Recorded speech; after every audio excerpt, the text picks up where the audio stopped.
Olá, pessoal, bom dia, tudo bem? Então, continuando a aula sobre diabetes, eu vou falar um pouquinho agora das complicações crônicas da doença, né? A gente falou das agudas e agora eu vou comentar um pouquinho das crônicas, tá? Então, as crônicas são aquelas complicações que vão ocorrer a longo prazo. Então, isso é muito complicado porque as pessoas que têm diabetes, muitas vezes, elas banalizam. Como elas estão bem no momento, elas acham que vai ficar sempre tudo bem, não considerando, né, as complicações crônicas. Então, aqui, pessoal, elas estão divididas em complicações que acometem pequenos vasos e que acometem os grandes vasos. Então, a gente fala as complicações microvasculares e as macrovasculares, tá?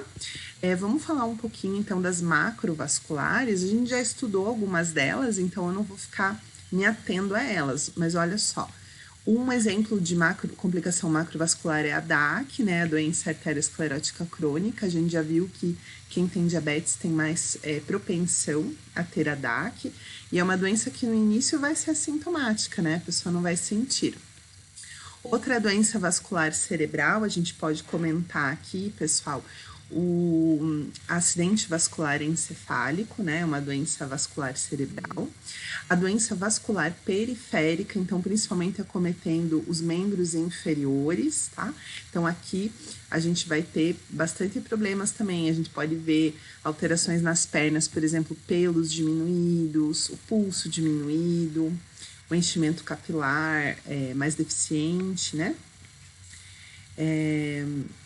E aí, pessoal, as microvasculares, tá? As microvasculares, elas são exclusivas mesmo das pessoas com diabetes, porque as macrovasculares, elas estão presentes num público muito grande, né? Agora, as microvasculares são próprias realmente da doença, tá? Então, por que elas acontecem? Então, se acredita que o nível elevado da glicose, né? Então, a hiperglicemia desencadeia um espessamento da membrana basal que circunda as células de dentro do vaso, do endotélio, fazendo essas complicações. As principais são a retinopatia e a nefropatia, tá? Tem também o pé diabético que a gente vai falar, tá? Então, a retinopatia e a nefropatia. A retinopatia, pessoal, é aquela doença em que vai tendo uma alteração na retina. Então, aqui mostra um fundo de olho normal, aqui o tecido, né, do fundo de olho normal, e o fundo de olho com a retinopatia. Então, a pessoa pode ir perdendo a visão. Então, ela pode ter deficiência visual por causa da diabetes, né? A nefropatia, pessoal, então, se a gente fosse visitar um serviço de hemodiálise agora, a gente verificaria que grande parte das pessoas que estão lá fazendo hemodiálise tem diabetes. Então, ó, de 20 a 40% dessas pessoas que têm diabetes têm chance, né, de ter insuficiência renal. Causa, mesma coisa, né? Acredita-se que a glicemia elevada permite que as proteínas sanguíneas passem ali pela urina, aumenta a pressão nos vasos sanguíneos dos rins e destrói os néfrons, tá? Fazendo a nefropatia, a pessoa pode não conseguir fazer a filtrar, né, o sangue dela. No início ela é assintomática, né? Mas depois, claro, vão vindo os sintomas. Então, ó, microalbuminúria é o primeiro sinal. E proteinúria, ureia e creatinina elevados. Por quê? Porque a pessoa não consegue eliminar. Então, se você coleta um exame de sangue no paciente, a ureia e a creatinina dela vai estar elevada, né? Ela deveria estar eliminando esses produtos na urina, mas ela está retendo, tá? Tratamento, pessoal, a longo prazo pode ser a diálise, né? Hemodiálise. Então, aqui, ó, neuropatia diabética. Neuropatia diabética, pessoal, é uma terceira complicação microvascular, que é uma das causas do pé diabético, que eu vou gravar uma aula específica só sobre pé diabético, tá? Então, ó, causa desmilinização dos nervos. Então, a condução nervosa é prejudicada. Então, se a gente pensar no pé, né, na estrutura do pé que é cheia de nervos, o que vai acontecer ali? No início, né, perda da sensibilidade, a pessoa passa a não ter sensibilidade nos pés, tá? Então, ela tem várias etiologias, então uma delas, ó, é autônoma. Então, pode ser cardiovascular, essa neuropatia, eu dei o exemplo, né, do pé diabético, mas a neuropatia, esse problema da inervação, ele pode acometer vários órgãos, então vamos ver quais são eles, ó. De forma autônoma, então, cardiovascular, taquicardia, a pessoa pode ter hipotensão, pode ter um infarto silencioso, que é o que a gente comentou na aula.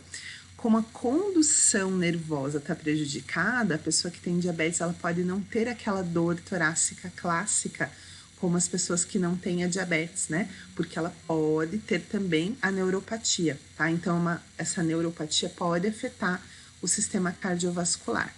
Outros órgãos que pode afetar são os órgãos do aparelho do tubo gastrointestinal. Então, principalmente com diminuição da motilidade. Então, pode acontecer bastante alteração na evacuação, desde diarreia até constipação, tá? Então, é importante a gente fazer isso numa consulta de enfermagem, essas perguntas, né, do padrão evacuatório. Outra questão aqui no sistema urinário. Então, pode acontecer a longo prazo retenção urinária, porque a condução nervosa que me diz que a bexiga está cheia de urina e precisa esvaziar. Se essa condução nervosa vai ficando prejudicada, a bexiga enche e por prejuízo, né, inervação, ela fica cheia sem esvaziar. Isso a longo prazo vai fazendo o que a gente chama de bexiga neurogênica. Então, uma bexiga que ela não lembra, ela não sabe que ela tem que esvaziar, certo? Então, olha que problema sério isso. Isso pode fazer uma coisa muito desconfortável, que é a incontinência urinária por transbordamento. Se vocês abrirem o NANDA lá na parte de diagnósticos do domínio da classe, né, dos problemas urinários, vocês vão ver que tem inúmeros tipos de incontinência urinária e um deles é a incontinência urinária por transbordamento. A bexiga fica tão cheia que não, né, fica difícil de esvaziar aquela urina e a pessoa acaba perdendo, mas não porque a musculatura tá frouxa, porque transborda, não cabe mais, né? E tem lá também diagnósticos de enfermagem ligado à bexiga neurogênica, que é essa situação em que a bexiga não esvazia, tá? Por condução nervosa prejudicada. Outra questão que pode ocorrer é a disfunção sexual, então nos homens a impotência e nas mulheres a diminuição da lubrificação vaginal e até maior propensão à candidíase. Então a gente sempre tem que perguntar também para as mulheres se não está com corrimento, né? Porque isso pode acontecer. E aqui, ó, só voltando um pouquinho, esses são exemplos da neuropatia diabética autônoma, mas a gente pode ter neuropatia diabética periférica. Um dos exemplos que eu dei é o pé diabético, né? Então, aqui, ó, estima que 75% das amputações são realizadas em pessoas com diabetes. Então, eu vou gravar uma aula só sobre pé diabético, porque acho que isso é muito importante, né? Se a gente não orientar essa pessoa que tem diabetes aos cuidados, à prevenção, ela pode ter uma situação muito grave, né?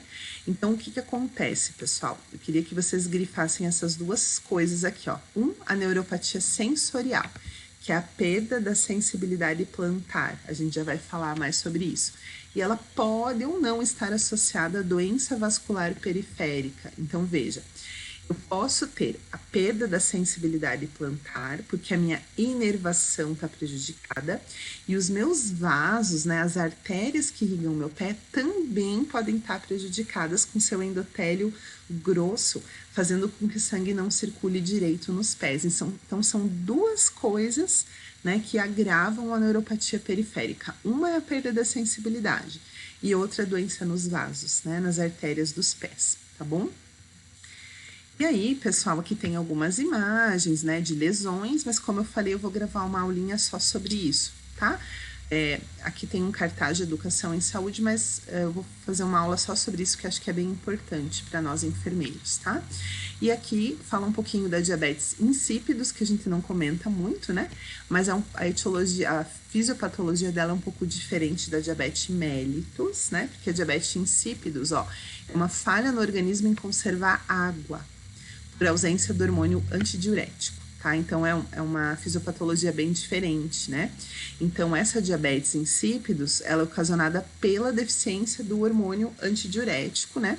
Ou pela instabilidade dos rins a esse hormônio, ok? Então, aqui, ó, essa condição pode ser temporária ou pode ser crônica.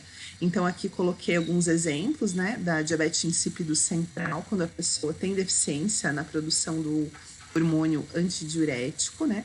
Então, a pessoa pode nascer com isso, pode ser congênita ou adquirida. Então, traumas, por exemplo, traumatismo raquimedular, lesão medular, ela pode desencadear esse tipo de diabetes insípidos, né? Ou algum tumor no cérebro, uma infecção. Ou a diabetes insípidos nefrogênica, porque há uma sensibilidade renal diminuída a esse hormônio antidiurético, certo? Então, quem tem doença renal crônica pode ter diabetes insípidos, tá? Eu coloquei aqui uma fisiopatologia, né? Se vocês puderem depois dar uma verificada, né? Então, ó, o hormônio diurético, ele é produzido normalmente no hipotálamo. Ele controla o modo como os rins se movem, filtram e absorvem os fluidos dentro do sangue. Então, por isso que, como o paciente com doença renal crônica, ele não está fazendo essa filtração, ele é uma pessoa que está propensa a ter diabetes insípidos, né? Ó, quando ocorre a falta desse hormônio, ou quando os rins não respondem esse hormônio, os fluidos passam pelos rins e se perdem por meio da micção. Tá? Então, uma pessoa precisa ingerir grande quantidade de água em resposta à sede que ela vai ter. Como ela vai estar sempre perdendo água, não tem um equilíbrio hídrico, né? Então, ela vai ter sempre muita sede, tá? Os sinais, ó, diurese excessiva e sede, né? São porque ela está perdendo água, certo? São similares aos sintomas de diabetes mellitus, né? Mas não tem perda de glicose na urina, tá? E não há hiperglicemia. Então, olha que interessante, porque a fisiopatologia é diferente, né? Na diabetes mellitus, a fisiopatologia, a hiperglicemia é mandatária, né? Sempre vai ter. Na insípidos, não, tá? Ó, pode levar a febre, vômitos e diarreia, tá? Desequilíbrio hidroeletrolítico. Então, eu queria que vocês, na hora da gente pensar em intervenções de enfermagem, a gente vai sempre contemplar essas questões de equilíbrio hidroeletrolítico, tá? Ó, os adultos com diabetes insípidos, sem tratamento, eles podem ficar saudáveis por décadas, né? Desde que ele beba bastante água para compensar a perda. Mas ele sempre vai ter um risco maior de desidratação e hipernatremia. Ele vai perder eletrólitos, né? Sódio, potássio, porque ele não está ingerindo água direitinho, tá? E o diagnóstico, pessoal, por causa dessa volume excessivo de urina, da sede, né? O cálcio sérico e a glicemia devem ser sempre testados. E os eletrólitos provavelmente vão estar alterados. Então, ó, hipernatremia, o excesso de sódio, e o parcial de urina vai mostrar baixos níveis de eletrólitos, né? Densidade da urina vai ser baixa. Como ele urina toda hora, não é uma urina densa, tá bom? Tratamento é repor a vasopressina, né, com medicação. E na diabetes insípidos nefrogênica, né, esse medicamento daí não surte efeito, que é o caso desses pacientes que têm insuficiência renal, tá bom? Aí vão ser usados outros medicamentos como a hidroclorotiazida, tá bom? Cuidados de enfermagem, como eu falei, ó, para evitar desidratação, né? E a gente tem que monitorar e orientar sempre para ingerir bastante água, sempre que tiver sede ou mesmo sem sentir sede, né? Se ele ficar um período muito grande sem tomar água, ele vai desidratar, ok? Certo, pessoal? Dúvidas vocês podem postar lá no fórum. E a próxima aula vai ser sobre pé diabético, tá bom? Espero que vocês estejam bem. Beijo!